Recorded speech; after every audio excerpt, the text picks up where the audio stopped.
Hi everyone, welcome back. We've got a brand new story to share with you, so let's begin. My name is Miles. Some marriages don't end with shouting or dramatic discoveries. Sometimes they end quietly. Distance builds little by little. Missed conversations, minor frustrations, nights spent apart even while living under the same roof, until one single moment finally forces you to see the truth. For me, that moment was my wife forgetting my birthday completely while spending the entire day with another man. A coworker. Hialoa. That was when everything snapped into focus. It made me realize what had been obvious for months.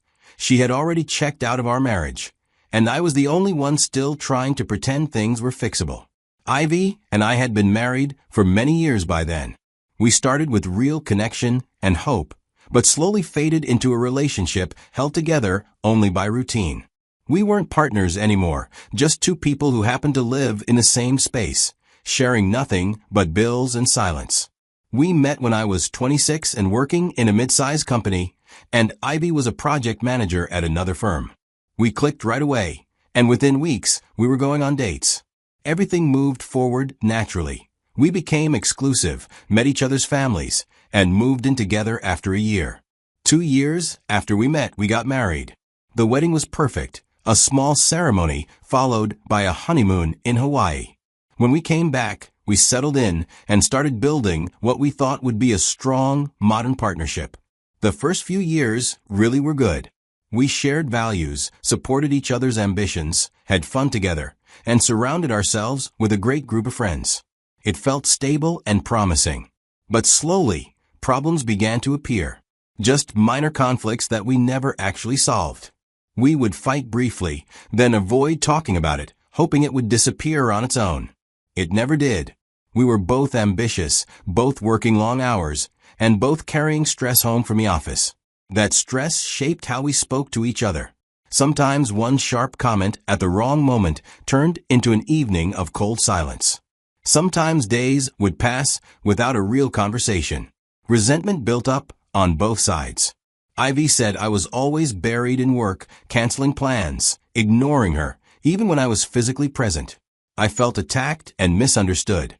To me, she was just as busy and career-driven as I was. When she complained about my long hours, I pointed out her own. These arguments went in circles, same topics, same frustrations, just different dates. We weren't listening. We weren't changing. We weren't apologizing. We were drifting, and neither of us noticed how far apart we'd already grown. By the 5th year of our marriage, a clear pattern had formed. We would argue, then stop talking for a day or two. After that, we would return to normal routines without ever addressing the real problem beneath the surface. Everything would seem fine for a while, until something small triggered the same fight all over again. But around the 6th year, something changed more profoundly. The arguments didn't just feel repetitive anymore. They felt empty.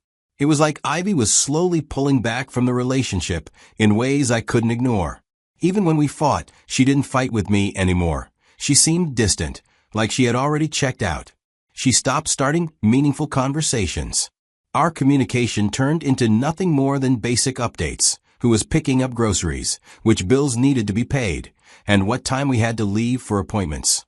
We barely talked about our feelings, dreams, or even the simple things that used to make us laugh. There was no emotional closeness, no interest in each other's inner worlds.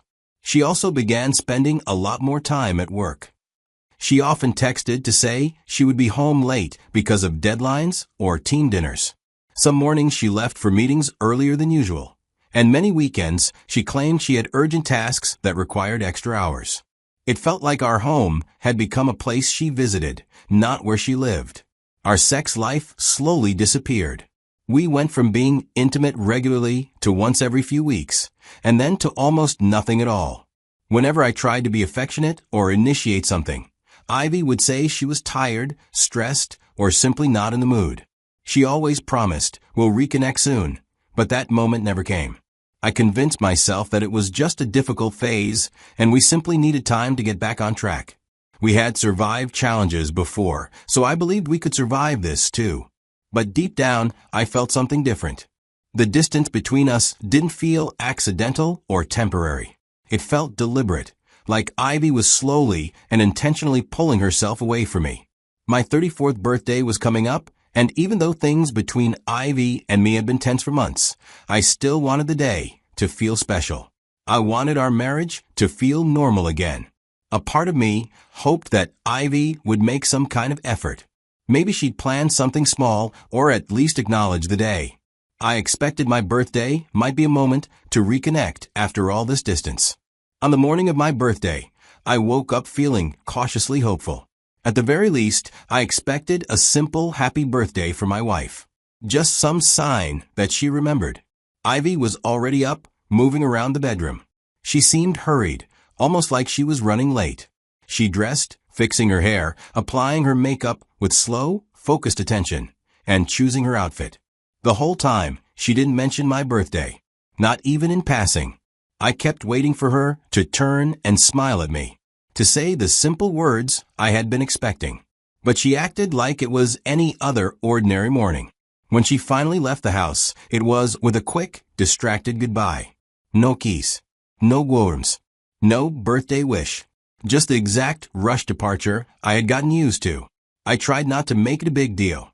Things had been rough between us. Maybe she honestly forgot. I tried to be understanding, even though the silence stung more than I wanted to admit. I got ready for work and headed to the office, doing my best to shake off the disappointment. Throughout the morning, my phone buzzed with birthday messages. Friends texted. My siblings called. Even coworkers stopped by my desk after seeing the date on the office calendar. Everyone remembered, except the one person who should have meant the most. Nothing from Ivy. No call. No text. Not even a short happy birthday. As the hours passed, my mild disappointment began turning into real hurt. How does someone forget their spouse's birthday? And even if she forgot in the morning, how do you go half a day without realizing it? Without sending even a quick message? Around lunchtime, I decided I wasn't going to let the day fall apart. I would be the one to try. I would make the effort to bring us closer, even if she seemed uninterested. Maybe taking the first step would help us rebuild what we were losing. So I made a dinner reservation at Ivy's favorite Italian restaurant, a place she loved. I imagined surprising her after work, hoping it might spark some warmth again. In the early afternoon, I called her to coordinate. Her phone went to voicemail. That wasn't unusual. She was often stuck in meetings. I called again an hour later. This time it rang, but she didn't answer. Not alarming yet, but it added to the uneasiness I had been feeling. Around 3 o'clock, my boss stopped by my desk and wished me a happy birthday and asked about my plans for the day. I told him I planned to have a quiet evening with Ivy. He insisted I leave early, saying birthdays mattered more than work, and that time with family shouldn't be pushed aside. I was grateful. It felt like the universe was giving me one last chance to save the day. I decided to surprise Ivy at her office and see if I could take her out early before our reservation. I left around 3:30, bought a bouquet of flowers on the way, and drove downtown to her office. I pictured the look on her face when she saw me, shocked at first, then smiling. I wanted that smile so badly. But even as I drove, a small knot of worry tightened in my chest. She still hadn't called. Not once. Not all day. On my birthday. I pushed the thought away and focused on the evening I hoped for. I arrived at her office building around 4. Walked into the lobby with the flowers in my hand, feeling a little silly, but also proud of myself for trying. I went to the front desk, where I'd spoken to the receptionist many times before. I asked if Ivy was available and if I could go up to surprise her. The receptionist blinked, confused. She checked her computer and said casually, "Oh, Ivy didn't come in today. She called out this morning." My stomach dropped. Everything inside me went cold. I replayed the morning instantly. How carefully she got dressed, how focused she looked, how she said goodbye like she was heading to work. Nothing about her behavior suggested she was taking the day off. If she wasn't at work, where had she been? I thanked the receptionist and walked back to my car in a daze. I sat there in the parking garage, trying to understand. She had lied. She had left the house, dressed for work, but she had gone somewhere else entirely. On my birthday, after ignoring me all day, with her phone unreachable, I couldn't avoid the thoughts anymore. The distance, the coldness, the late nights at work, the lack of intimacy, the emotional wall she'd built. Was Ivy seeing someone else? Was that where she'd been today? Was that what had been happening for months? I didn't want to believe it. I tried to find an innocent reason, but I couldn't think of one that explained all of this. I drove home in silence, my mind spinning. Every scenario felt worse than the last. I tried calling her again. Straight to voicemail. Like her phone wasn't even on. I got home a little after 5. The condo was empty and silent. No note. No message. Nothing. I sat in the living room as the sun went down, holding the flowers I had bought for her. I waited for my wife to come home so she could explain where she had been all day and why she had lied about going to work. Ivy finally came home around 7:30 that evening. She walked in calmly, like nothing was unusual. She didn't look surprised to see me sitting there. She didn't mention my birthday. She didn't explain where she'd been all day. She just put down her bag and started her regular evening routine, as if this were any ordinary night. I watched her for a few seconds. It was like I was looking at someone I barely knew, someone who looked like my wife, but didn't act like her. I asked quietly, trying not to sound angry, "Did you see my calls today?" She barely looked up while kicking off her shoes. She said her phone had been on silent, that work had been crazy, and that she had been too busy to check any messages. So I asked again more directly, "Where were you today?" She told me she'd been at work. She said she had back-to-back meetings all day, and that was why she couldn't answer her phone. I paused for a moment. Then I said, "I went to your office this afternoon. The receptionist told me you called out this morning. She said you didn't come in at all today." Ivy froze. She suddenly stopped moving. Her face went through several emotions in a few seconds: shock, fear, and then something like calculation. She clearly hadn't expected me actually to check. She didn't have a backup excuse ready. But instead of admitting the truth or apologizing, she got defensive. Her voice sharpened as she snapped. "So now you're monitoring me? You're checking up on me? Going to my office to keep tabs on me? Why?" The shift was instant. She turned her lie into an accusation against me. Somehow, I became the problem in discovering the truth. And in that moment, something inside me became painfully clear. The marriage was already over.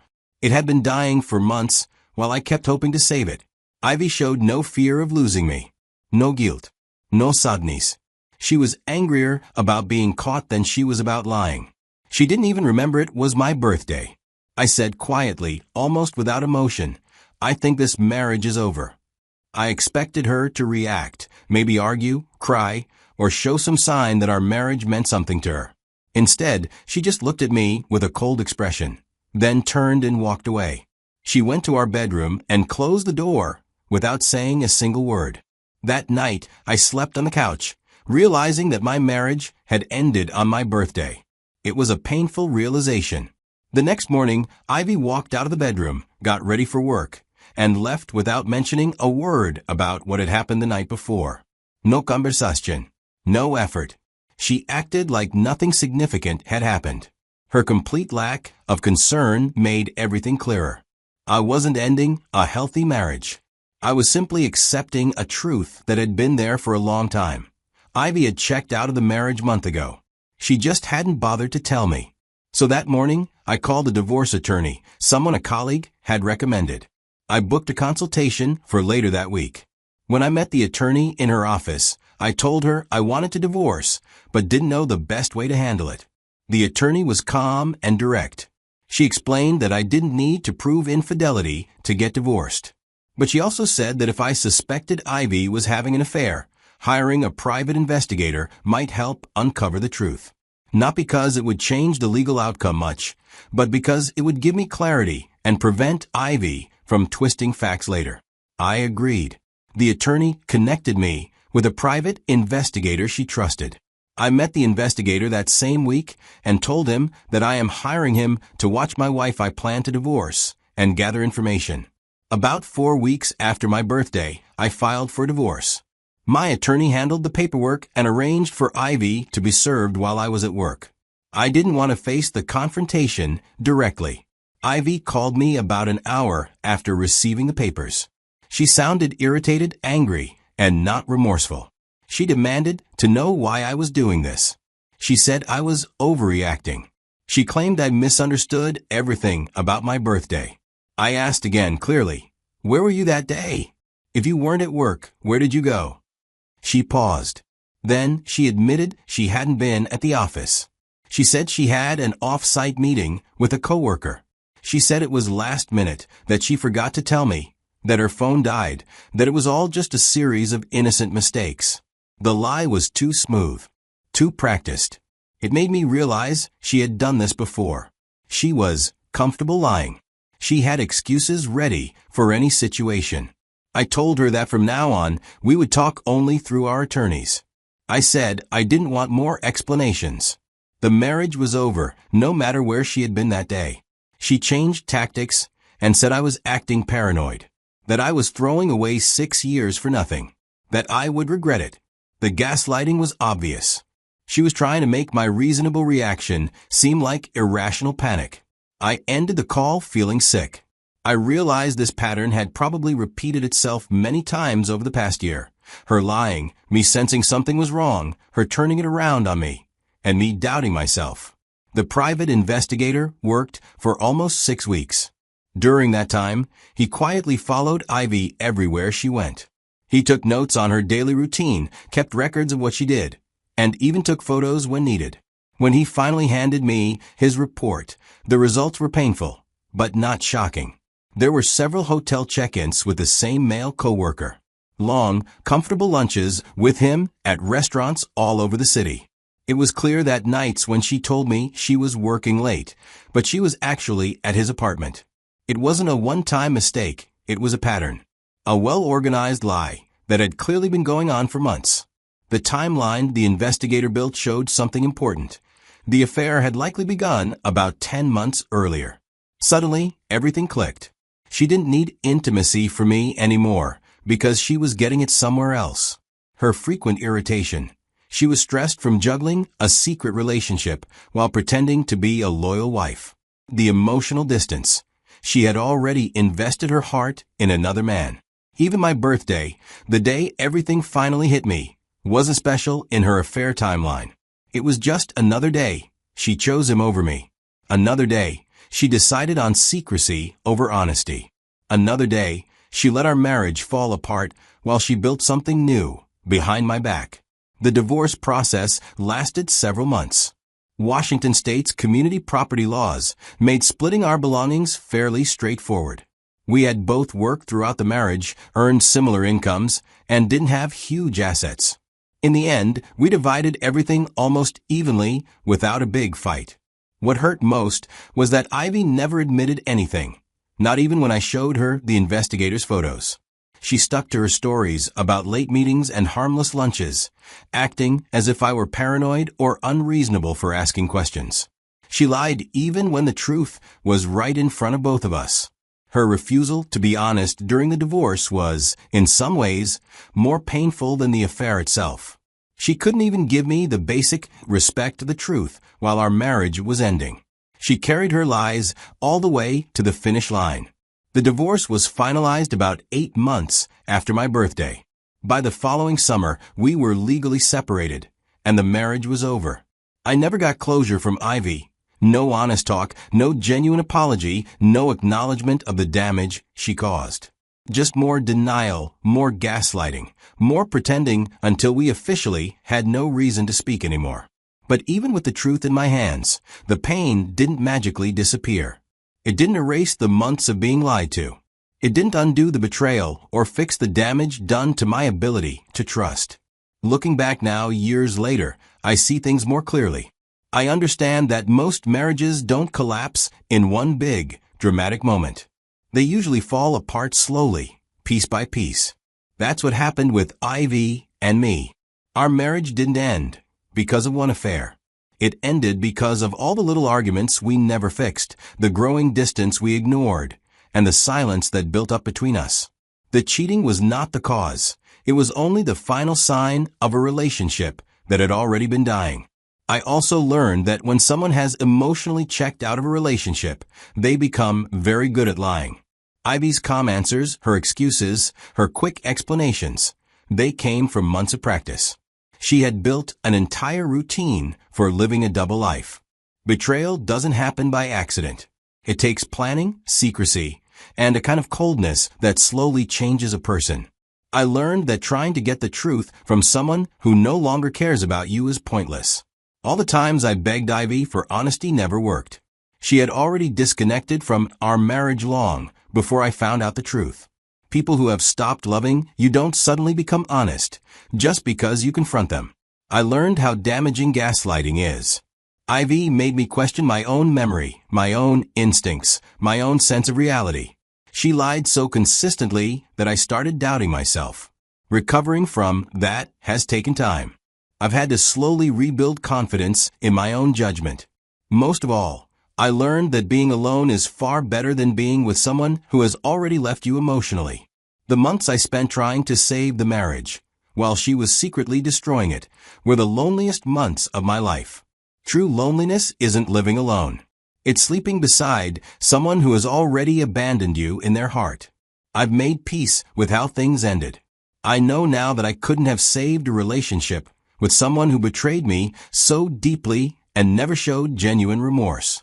The marriage was over long before the divorce. Filing the papers was just admitting the truth. My life is completely different now. I live alone in a smaller apartment, the place I moved into after selling the condo Ivy and I shared. This new space is quiet, but it's mine. Every corner reflects me, not us. Nothing inside reminds me of the pain I went through.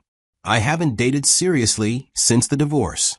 I've gone on a few casual dates, but nothing has turned into a real relationship. I'm still careful, still guarding myself, still learning how to trust again. But I'm not closed off. I know that one day I can have a healthy relationship with the right person, someone honest, someone steady, someone who means what they say. I'm not bitter about love. I'm just wiser about who I let close to me. I know now that I deserved loyalty. I deserved honesty. I deserved a partner who cared enough to work through our problems instead of running into someone else's arms while pretending everything was fine. Please tell me what you would have done if you found yourself in a situation like this. How would you react? What decision would you make? I want to understand how someone else might handle such a difficult moment.